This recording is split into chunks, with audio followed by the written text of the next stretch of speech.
New ইয়র্কে একটা বক্তব্য রাখতে গিয়ে আমি বলেছিলাম,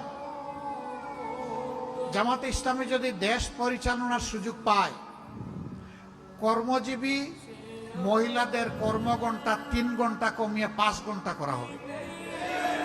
আরে যাই বলছি, বাংলাদেশের বঙ্গোপসাগরে জোয়ার শুরু হয়ে গেছে, চতুর্দিকে সমালোচনার ঝড়। হায় হায়, কি বলল জামাতের আমির সাহেব, এখন তো আর মহিলারা কোনো কাজই পাবে না। যারা বিভিন্ন কাজে নিয়োগ করবে তারা বলবে, বাবা আমার এই 5 ঘন্টা দিয়ে 8 ঘন্টার বেতন দিয়ে আমার তো পোষাবে না, আমার দরকার নাই মহিলা কর্মজীবী, মহিলা কর্মকর্তা আমার প্রয়োজন নেই। কারণ মালিক টাকা খাবে কেন? আরেক দল বলতেছে, যাও মহিলারা একটু রুজি রোজগার করতো, রাস্তাটা দিলেন আপনি বন্ধ করে। ভাই, একদিনে সব কথা বলা যায় না, বিবেচনা না করে চিন্তা না করে এই কথা বলি নাই।